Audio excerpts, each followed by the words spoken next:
Fala galerinha, beleza? E aí? Ó, a gente tá com entonação de voz muito boa, hein? Exatamente. Tá parecendo um locutor de rádio. Agora eu tô usando uma polozinha, uma camisetinha social. Você tá cada vez mais sério, hein? Eu tô uma pessoa séria, né?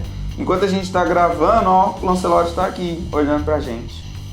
É bom a gente lembrar que o Lancelot é o nosso mascote. Mascotezinho, professor Lancelot. Direto ele aparece nos réus do nosso Instagram, @Química Simples. Por que eu tô falando desse jeito, né? Chama a vinheta, vai. Chama a vinheta, vai.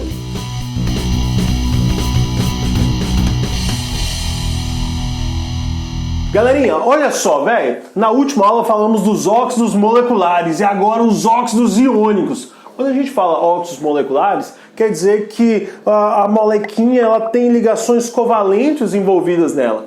Quando falamos óxidos iônicos, quer dizer que o oxigênio vai estar fazendo uma ligação iônica com um outro elemento, né? Lembrando que são substâncias binárias, né?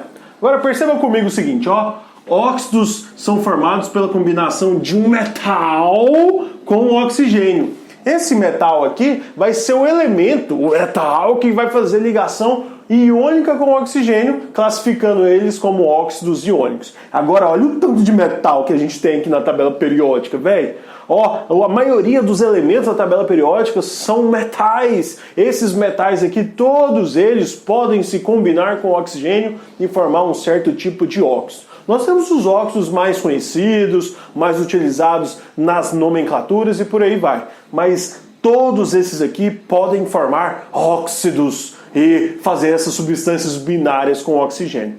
Uma coisa interessante aqui, ó, que os metais, eles são eletropositivos e o oxigênio é o segundo elemento mais eletronegativo da tabela periódica, ele fica aqui, né?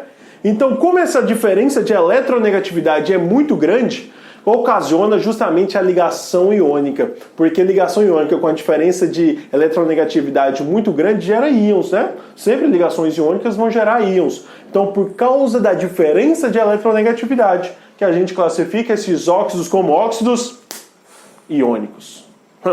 Beleza?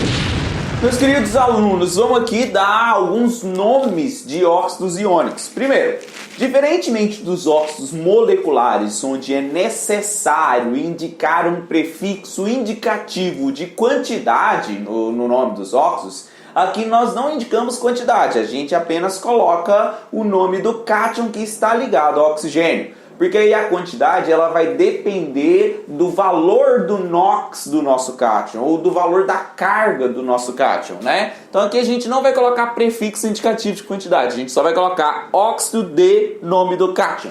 Beleza? Aqui, ó, óxido de cálcio. Ah, mas como que eu vou saber que só tem um cálcio e só tem um oxigênio? É porque esse cálcio aqui, ele é da família 2A. Então, se o cálcio ele tem carga 2+, e nós sabemos que o oxigênio comumente tem carga 2-, 2+ e 2-, você precisa de um cálcio e de um oxigênio apenas. Sendo assim, ó, eu não preciso indicar a quantidade, porque a única quantidade possível é um cálcio e um oxigênio, e o nome desse cara vai ficar óxido de cálcio. Sendo composto iônico, galera, a quantidade vai depender da carga dos íons que formam esse composto. Aqui, ó, Na2O, né? Na2O. Você vai colocar assim, ó, óxido de sódio.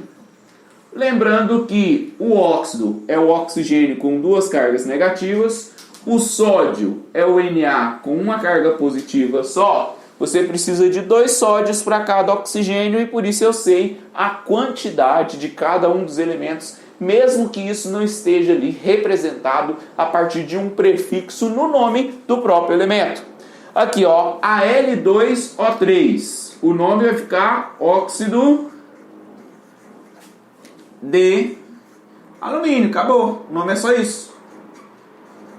Lembrando que o alumínio ele tem a tendência a ficar com 3 cargas positivas e o oxigênio com 2 cargas negativas. Você cruza as cargas, né? É necessário 3 oxigênios e 2 alumínios para formar um composto neutro no total de cargas, certo? FeO e Fe2O3. Aqui tem um detalhe.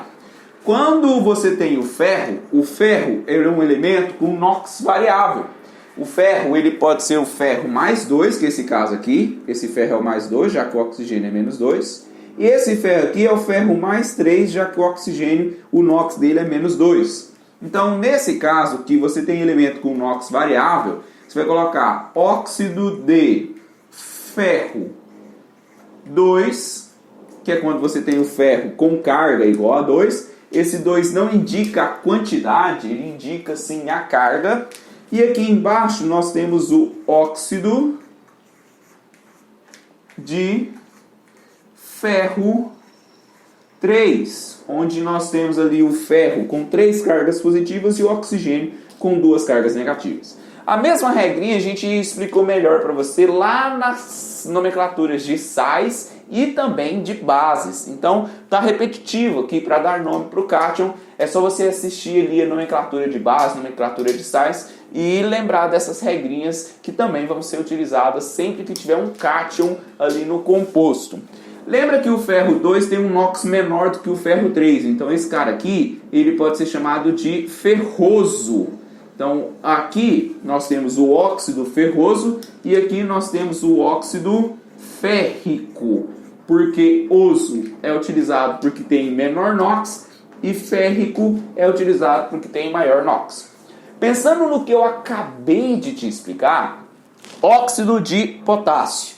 Qual é a fórmula desse cara? Primeira coisa que você vai fazer é analisar o potássio, aonde ele está lá na tabela periódica. Se você analisar a tabelinha periódica, você vai ver o potássio bem aqui assim, ó, na família 1 da tabela periódica. Ou seja, ele é um metal alcalino. O potássio, que é representado por K, ele sendo metal alcalino, ele vai ter uma carga positiva só. E os óxidos, você tem oxigênio com 2 cargas negativas. Você precisa de 2 potássios para neutralizar a carga do oxigênio. E por isso a fórmula dele é K2O. Eu não precisei falar óxido de dipotássio, eu não precisei indicar que são 2 potássios, porque essa quantidade de potássio eu consigo entendê-la apenas pela carga que o potássio assume e a carga que o oxigênio assume nos óxidos. Entenderam? Então, galerinha, essa foi a nossa aula sobre óxidos iônicos. Que isso, hein? Só no molejo, hein? Que isso, hein? Animadinho. Vou ser feliz com o molejão, né? Olha só, velho. Então, esses foram os óxidos iônicos. Vocês viram a diferença sobre óxidos iônicos e óxidos moleculares, né? Justamente por causa das ligações e por causa dos seus NOx. Então, fica ligado que na próxima aula tem mais. Beleza? É isso.